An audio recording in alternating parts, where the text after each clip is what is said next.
Next, today I'm going to be talking about what ham radio is and how to get into it. The first part of this video is going to be me describing and showing some stuff on what ham radio is, for people that don't know and are looking and getting into this hobby.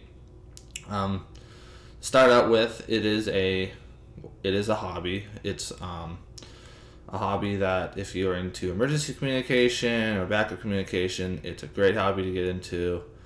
It's also a way to be able to talk to people all over the world. There are hundreds of thousands of amateur radio operators around the world. Anywhere from the United States is a big portion of them, but I mean Australia, New Zealand, and everywhere. Everywhere there's amateur radio operators that you can talk to and make contacts with. You can do voice communication. You can do CW. Now, CW just means Morse code. That's what you might see in like a movie, like Morse code, or like Morse code has been around for a very long time. Amateur radio as a hobby has been around for over 100 years now. It's been around a long time. It is actually relatively easy to get into. You just have to take a test, a 35 question test for the base test or the base class. There are 3 classes in amateur radio. There are one of the classes, or the first class, is called technician. It gets you a little bit of, you get about half the frequencies you can use, and a frequency is just a chunk of space. You are allowed to do voice communication mostly. Some of them you can do digital communication. We'll talk about more of that later. And some of them you can even do what's called HF, and HF just stands for high frequency. And those are the frequencies that allows you to talk to people all over the world. So if you are interested, I'm going to show you a couple getting started guides that I like to use and used to get into this hobby.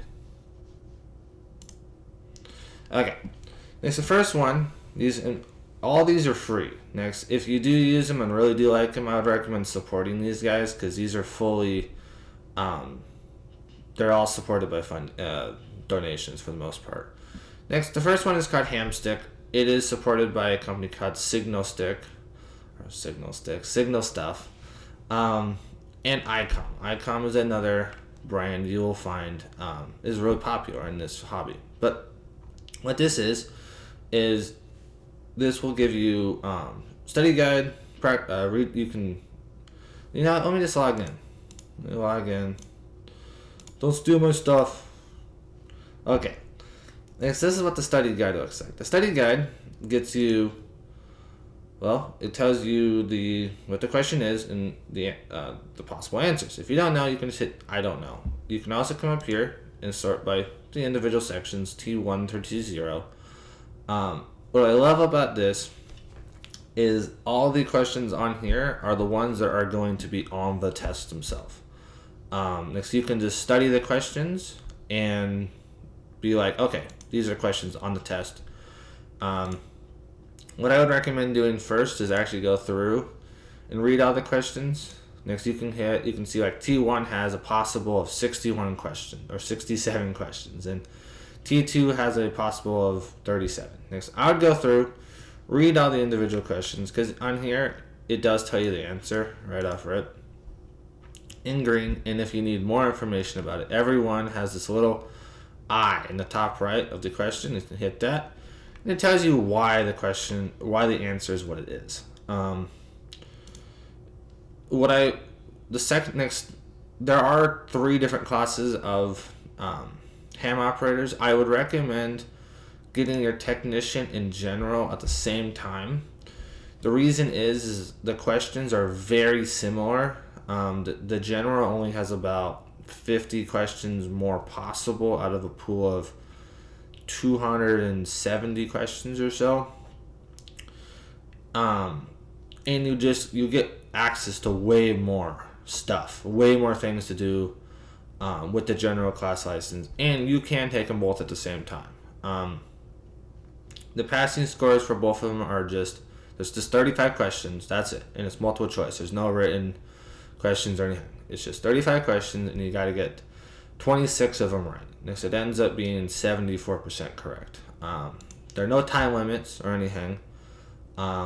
It's super easy.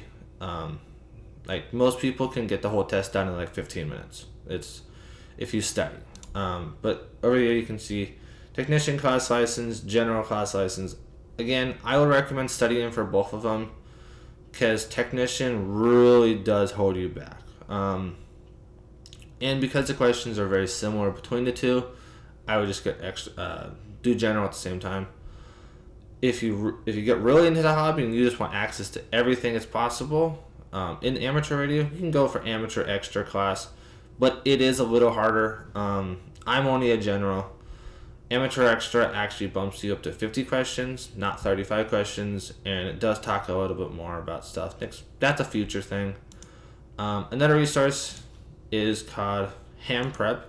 It's very similar to Ham Study. It's another one. You can try the lessons. It has a lot more. It has a lot of information on like level 1, level 2, level 3. This is referring to technician, general, and amateur extra. This has more information on the hobby itself. Ham Study is really just about the tests themselves. You can see this is Communication 101, satellite and space operations. That's what's really cool about this hobby. Ham Radio Basics, HF. If you have like no idea and you want a lot of information, I'd recommend this site. Totally free. Again, if you do use it, maybe give them a support of some sort. And then to the official Ham Radio site, the AARL is the Amateur Radio Association that actually helps support the hobby in the way of making sure we actually have access to the frequencies we get, because everything is regulated by the FCC. Here in the U.S., if you're in a different country, it's going to be something a little different, but for the most part, most of the frequency spots are the same. But these are the guys that will actually help petition to change something, if it's how much power you can use or what modes and stuff you can use.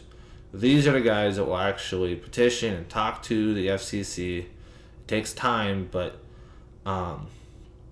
these are the guys that support the amateur radio hobby. And they have tons of good information. Lots of videos of what is ham radio, amateur radio classes, tons of information.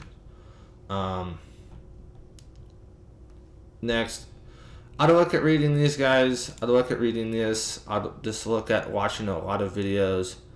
A YouTube channel I can highly recommend is a YouTube channel called Ham Radio Crash Course. It's the biggest. If you search ham radio anything, his video comes up everywhere. But this is just what I would recommend. I would also recommend, if you don't exactly know if you want to get into it, find your local clubs. Pretty much everywhere has at least one club, for the most part. And all you have to do is just search ham radio clubs near me, and usually it will show up a couple. Especially if you're in a bigger-ish city, there's going to be at least a few. Go visit those guys. Go talk to them. Get hands-on with hardware. There's always people with hardware at the clubs. But, yeah, and if you're interested in getting into the hobby, this is what I would do. It took about 3 weeks to study for everything. It might be a little more, might be a little less. But I would say 3 to 5 weeks of an hour-ish a day, pretty consistently, like 4 or 5 times a week, and you won't have any issues with the test, because it is just all multiple choice. Next. Well, thanks for watching, and if you are interested in this type of content, a like and subscribe would be awesome. Next. See you guys later.